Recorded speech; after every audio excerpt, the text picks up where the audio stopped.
A paz do Senhor, meus irmãos. Tudo bem?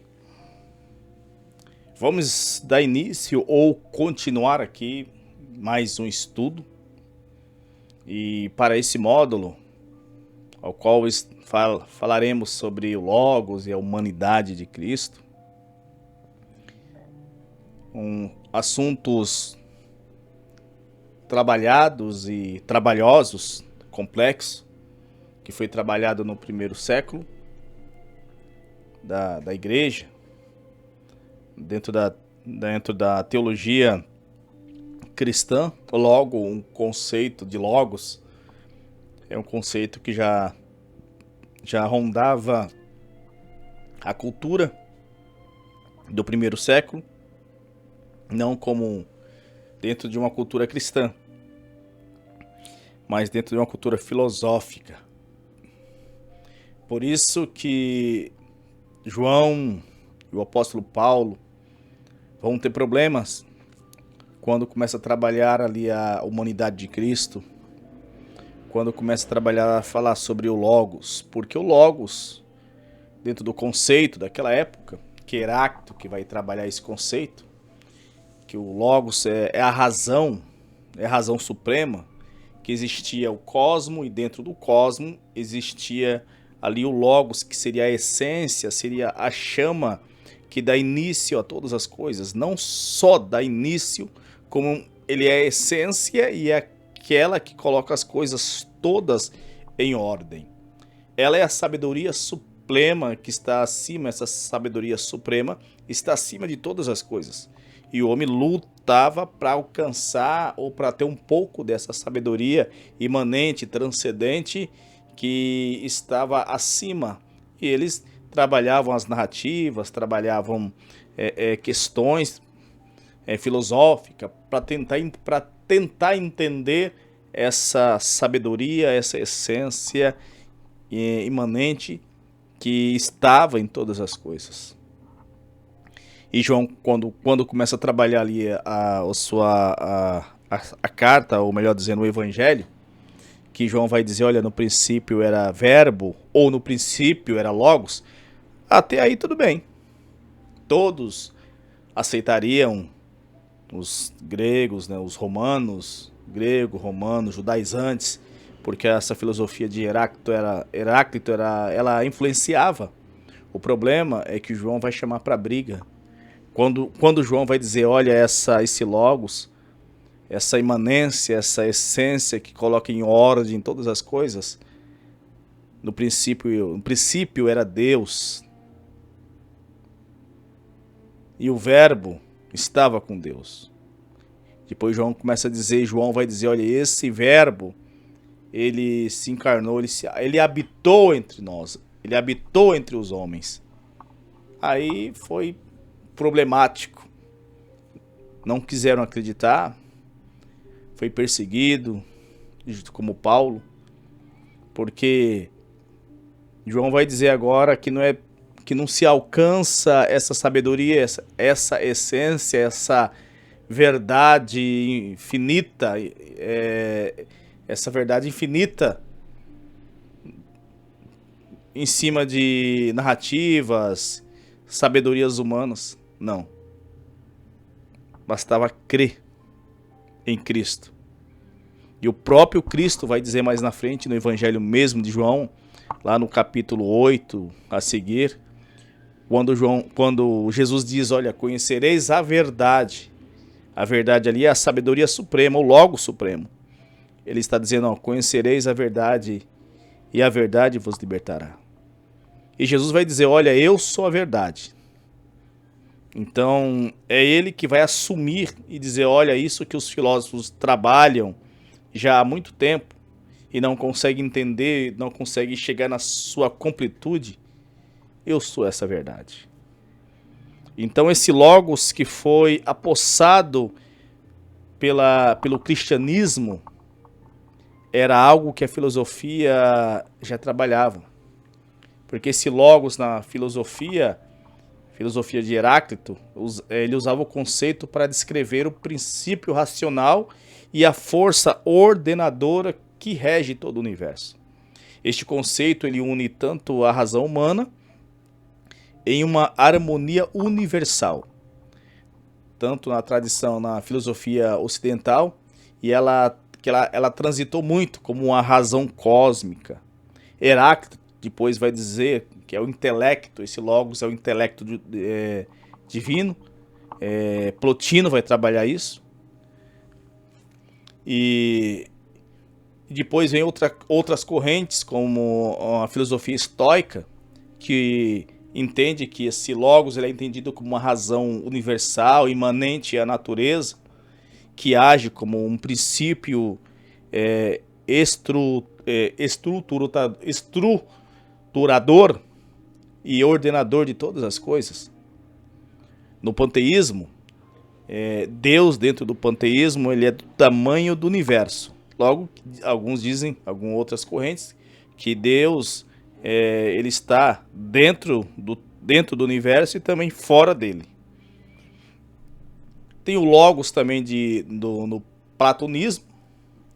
Platão, posteriormente, pensadores como Filó de Alexandria mesclaram o conceito com a teoria das ideias, apresentando logos aqui como um mundo inteligível ou um pensamento de Deus contendo os modelos originais de todas as coisas.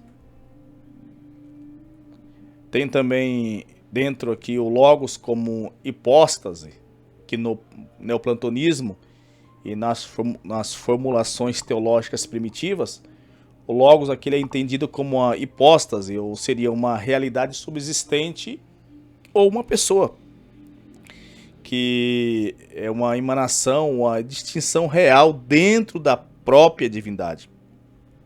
Uma hipóstase, ele é um termo originário da palavra grega, que vai significar literalmente aquilo que está por baixo, que é o fundamento. Na filosofia e na teologia, o conceito ele evoluiu para designar uma realidade subsistente, uma realidade concreta. Ou seja, um ser que existe por si só, e não como uma simples qualidade ou uma ideia abstrata. E que, sendo ele inteligente, ele é chamado também de uma pessoa. É daí que nós vemos o conceito na teologia cristã, quando falamos sobre a Trindade e Cristo. Logo que a Trindade ela não está explícita na Bíblia, mas está implícita, porque nós conseguimos interpretar a Trindade dentro da Bíblia, que é chamada da Santíssima Trindade, que Deus ele é uma essência ou uma natureza que subsiste em três hipóstases ou em três pessoas, que é o Pai, que é o Filho e o Espírito Santo, que eles partilham da mesma divindade, mas têm identidades incomunicáveis, ou os atributos incomunicáveis de Deus, que nós chamamos na teologia. No estudo da teologia cristã, os atributos incomunicáveis são as características que pertencem exclusivamente a Deus e não são compartilhadas com seres ou qualquer criaturas. Por exemplo, a autoexistência. Este conceito é apenas de Deus e da Santíssima Trindade, porque Deus não foi criado e ele não depende de ninguém para ser criado.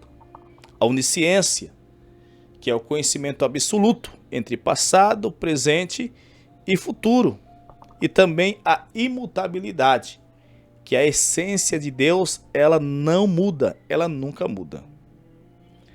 A universalidade do Logos analisa como o Logos atua como uma semente da verdade universal presente na criação.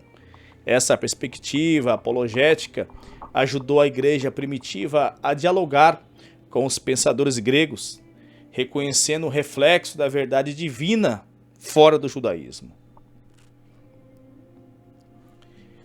Outro conceito que nós iremos trabalhar também é quando falamos ou lemos na Bíblia o conceito anjo do Senhor. O anjo do Senhor no Antigo Testamento, no hebraico, que é Malak, no Antigo Testamento, não é um ser celestial comum, mas sim uma manifestação visível do próprio Deus, em uma forma humana ou angelical. A expressão aparece dezenas de vezes nos textos bíblicos e se diferencia de um anjo por falar, agir, receber adoração como o Criador. Anjo do Senhor no Antigo Testamento. Na teologia cristã, muitas dessas manifestações que nós chamamos pré-encarnadas, como o próprio Logos, ou o Filho interagindo com a humanidade, esta visão cristológica da passagem, por exemplo, lá em Isaías 63, 8 e 9, que reflete como um consenso importante das patrísticas, que identifica ali o anjo da sua presença, ou o anjo da sua face, não é como um ser angelical criado, mas como o próprio Deus pré-encarnado. O anjo da presença como Logos, identificações dos pais ou os padres da igreja, como Justimarte, Irineu de Lyon, ou Tertuliano, eles viam as aparições do anjo do Senhor no Antigo Testamento como a manifestação do Logo, ou como as manifestações do Logos, a palavra de Deus, assim como lá do Verbo, em João 1:1, que seria uma agência divina, como observa o comentário bíblico, o fato do texto afirmar que ele salva por seu próprio amor e piedade, indica uma natureza divina, como nós falamos lá em Isaías 63, 8 e 9, que nós lemos ali dizendo que ele salva pelo seu próprio amor, e indica uma natureza divina. Anjo não tem esse poder de salvar, apenas Deus. O que se alinha à declaração que ele é a palavra que fez carne e habitou entre nós. Essa aparente contradição que ocorre na passagem do Novo Testamento refere-se especificamente a Deus Pai, e que nenhum ser humano pode ver a sua essência e viver. As aparições do Antigo Testamento são teofânicas e cristofânias, ou as teofanias e as cristofanias, que são as manifestações visíveis e temporárias da segunda pessoa da Trindade, digo que é o Filho, Jesus, o pré-encarnado. As distinções teológicas: Deus Pai é um espírito puro, invisível, que habita em luz inacessível. Ver a sua glória absoluta em sua totalidade seria insuportável para a natureza humana mortal. O Filho, que é Jesus, é a face reveladora da Trindade, como ele mesmo declarou: quem me vê, a mim, vê o Pai, lá em João 14, 9. Quando alguém via a Deus no Antigo Testamento, também estava, na verdade, contemplando o Verbo pré-encarnado. Por exemplo, aqui, principais manifestações da teofania e da cristofania. O anjo do Senhor, lá em Gênesis 16, 7, 3, que o anjo do Senhor fala e é chamado de Deus por Agar. Abraão, quando Abraão vê o anjo do Senhor de uma forma humana, acompanhado por dois anjos, que ele comeu e conversou com Abraão, lá em Gênesis 18, lá do versículo 1 e 2, depois também em 16 e 33. Jacó em Peniel, quando Jacó lutou ali com um homem, e no final disse: vi a Deus face a face, e a minha alma foi salvo. Lá em Gênesis 32, do versículo 24 ao 30. Moisés e os anciões, embora Deus Pai não tenha se visto em sua essência, Moisés e os anciões tiveram uma visão de Deus em uma manifestação gloriosa. em que viram o Deus de Israel. O profeta Isaías, quando ele diz lá em Isaías 6, naquele clássico versículo, que ele viu o Senhor assentado em um alto e sublime trono, e que João interpreta como sendo a glória de Deus. Agora, já no Novo Testamento, os anjos eles são trabalhados principalmente como mensageiros ativos e servidores de Deus, que executam a verdade de Deus na terra. Vamos ver isso em momentos cruciais da história, marcando ali a presença, quando foi a presença de Jesus e até a sua ressurreição. Esse anjo, por exemplo, tem até nome, o anjo Gabriel, ele aparece ali para Zacarias, anunciando ali a vinda de João Batista. Aparece também para Maria, anunciando ali que ela conceberia o Filho de Deus. Você percebe que os anjos ali, eles servem a Jesus também, quando ele foi levado para ser tentado. Depois da tentação, eles serviram a Deus, mostrando que Cristo ele era superior. E a glória da revelação de Deus. A expressão da face, em hebraico, que significa a presença, é o panim, que quer dizer o rosto, a face, ou também os olhos. Portanto, o anjo é a própria face do Pai, revelada, aquele que declara e exprime ser invisível de Deus. A participação no sofrimento, a passagem lá destaca uma profundeza, empatia divina em toda a aflição do seu povo, que ele também se afligiu. Os primeiros cristãos viram essa compaixão encarnada e consumada de forma plena na pessoa de Jesus lá na cruz. Contrastes textuais, traduções antigas como a Septuaginta e a tradução grega do Antigo Testamento, e versões como a nova tradução da linguagem de hoje, traduzem o verso 9, que não foi o mensageiro, nem um anjo, mas a sua própria face que o salvava, reforçando a interpretação de que o agente da salvação é uma manifestação da própria divindade e não um anjo comum. Por isso que vemos aqui o pensamento, aqui no Logos, no pensamento joanino, que é centralizado no prólogo do Evangelho de João, que identifica Jesus como Logo eterno, como Logos eterno, que se fez carne e habitou ou tabernaculou entre os homens, unindo definitivamente a sabedoria divina e a pessoa histórica de Cristo. A raiz hebraica da palavra criadora e a sabedoria do Antigo Testamento é a palavra dabar ou davar, de que Deus não é um mero conceito abstrato, mas um ato dinâmico e criador, que é o criador lá de Gênesis 1:1, que estava com Deus.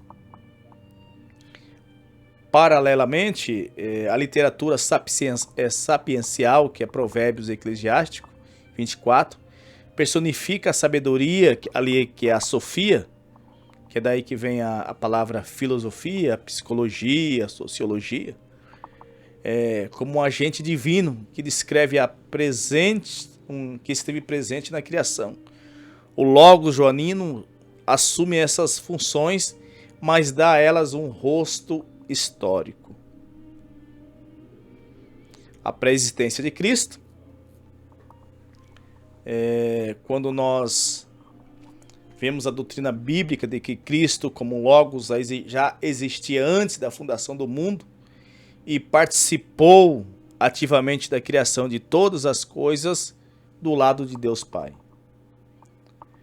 O índice ele descreve ou detalha os aspectos centrais da cristologia. Ele vai explorar ali a natureza de Cristo. Ele demonstra que Jesus assumiu uma natureza humana, completa, sem deixar de ser Deus.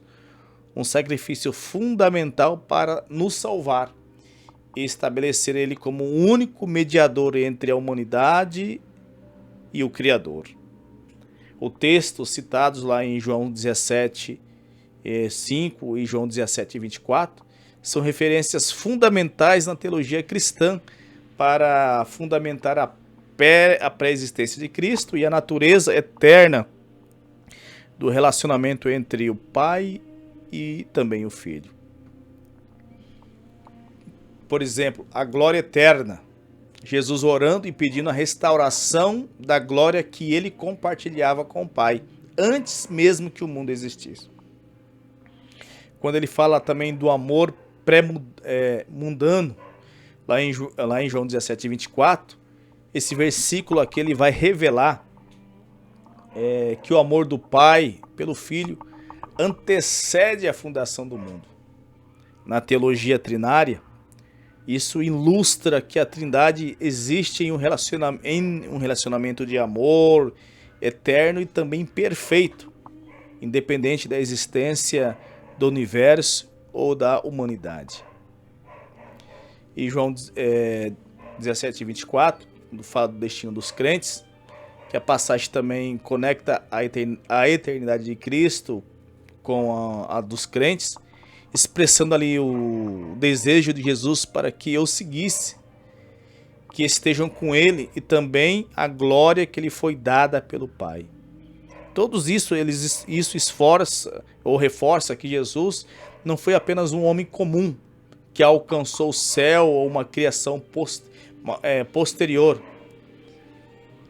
mas que alguém que esteve com o Pai antes da fundação do mundo e que veio à Terra para revelar os mistérios celestiais e realizar a obra da salvação. A cada versículo ensina, em João 3:13, em João 3:31, João 6:33 e 6:38, vai destacar a autoridade única de Jesus, vai contrastar a origem terrena dos homens com a origem celestial de Cristo, apresenta ali um propósito central da encarnação, que Jesus ele é o pão da vida enviado por Deus, cuja missão não foi esvaziar a sua própria vontade, mas cumprir o plano do resgate da humanidade que foi estabelecido pelo Pai. Tudo isso para que fosse feito o processo do plano da salvação na pessoa de Cristo, porque precisava da necessidade de um mediador devido à ruptura causada pelo pecado à humanidade, que essa humanidade ela perdeu a comunhão com o Pai ou com Deus, gerando aqui agora uma necessidade de um mediador que pudesse representar ambos os lados e restaurar o relacionamento que havia perdido. E também a encarnação de Cristo. O Filho de Deus aqui ele assumiu uma natureza humana, real e completa, vestido de pele humana para habitar entre nós, sendo simultaneamente verdadeiro Deus e verdadeiro homem também. Jesus e sua humanidade, Jesus ele experimentou aqui todas as limitações e as emoções comuns que existem dentro da raça humana, como fome, sede, sono, tristeza e alegria, porque ele é o modelo perfeito da vida humana integral. Por isso que Jesus teve o nascimento virginal sem a participação de um pai humano. Jesus ele foi gerado pelo Espírito Santo dentro do ventre de Maria, o que garantiu que ele é uma nova criação não afetada pelo pecado original, que é o pecado do homem, que vemos lá em Romanos 5:15, Salmo 51 também, quando Davi diz que em pecado concebeu a minha mãe. Jesus ele não veio da semente do homem, porque a semente do homem continha a natureza adâmica ou a natureza do pecado. Ele foi gerado pelo próprio Espírito Santo. A natureza da integridade de Jesus, o reconhecimento por pessoas próximas, as pessoas que conviveram com Jesus na terra, o reconheceram plenamente como homem. Paralelamente, os evangelhos relatam que ele expressava autoridade e atributos divinos ao perdoar pecado e realizar milagres. a impecabilidade de Jesus. Embora fosse totalmente humano, Jesus não cometeu nenhum pecado durante a sua vida terrena. Ele é moralmente perfeito. Jesus poderia ter pecado? Essa é uma pergunta, é um debate teológico que busca compreender a impecabilidade de Deus. Significava que era impossível ele pecar, posição que é a posição da impecabilidade, que alguns dizem que Jesus ele não poderia pecar, ele não poderia pecar, ou se ele poderia ter pecado, mas exerceu a sua vontade humana em perfeita submissão ao Pai. Porque havia essas duas teses, que seria a impecabilidade estrita e a pecabilidade, que no latim era non possi peccare e possi peccare. A primeira visão da impecabilidade dizia que Jesus ele era impossível pecar. Porque para Jesus pecar, ele dizia isso baseando-se na sua natureza divina, que estava unida com a humana. Deus não pode ser tentado pelo mal, que eles veem isso lá em Tiago 1,13, quando está escrito lá que Deus não pode ser tentado pelo mal e a ninguém tenta. E existia a outra tese, que era da pecabilidade, que nós compreendemos, que diz que esta visão argumenta que Jesus poderia ter pecado, mas escolheu livremente não fazer com as fraquezas humanas. Ele precisava ter a capacidade real de ceder à tentação. Por isso que ele é chamado de segundo Adão. Assim como Adão foi criado sem pecado, mas tinha a capacidade de pecar, Jesus frequentemente foi chamado de último Adão e enfrentou as tentações como um homem que dependia inteiramente do Espírito Santo. Então Jesus, quando esteve entre nós, ele teve duas naturezas: a natureza humana e a natureza divina. Primeiro a natureza divina e depois a natureza humana. Jesus, ele poderia ter pecado, mas não pecou, não quis pecar, porque precisava-se de um mediador. Dizer que era impossível Jesus pecar, aí íamos entrar apenas dentro da natureza divina, mas Jesus também tinha natureza humana e sentiu as mesmas tentações, sentiu as mesmas fragilidades humanas, mas escolheu não pecar. Ele era dependente exclusivamente do Espírito Santo. Por isso que lá em Hebreus 4:15 diz assim: porque não temos um sumo sacerdote que não possa compadecer-se das nossas fraquezas, porém um como nós em tudo foi tentado, mas sem pecado. Então, esse foi o nosso estudo. Um pouco aqui um resumo, porque esse resumo é muito extenso e complexo, muito filosófico, mas tentando trazer de uma maneira mais simples aqui para nós, falando aqui do Logos, e do Logos teológico, do Logos filosófico e também do Logos teológico, e trazendo aqui um pouco da humanidade de Cristo, que Cristo teve duas naturezas: natureza divina e natureza humana. E uma das perguntas é que Jesus ainda continua com as duas naturezas? Ou Jesus depois que ressuscitou, Jesus ficou apenas com a natureza divina? Dentro da compreensão teológica cristã e principalmente pentecostal, Jesus ele tem a sua natureza divina. Depois ele voltou dentro da sua natureza divina. Ele está dentro de um corpo incorruptível, mas Jesus ainda continua tendo a natureza de entender o homem, de entender a fragilidade do homem.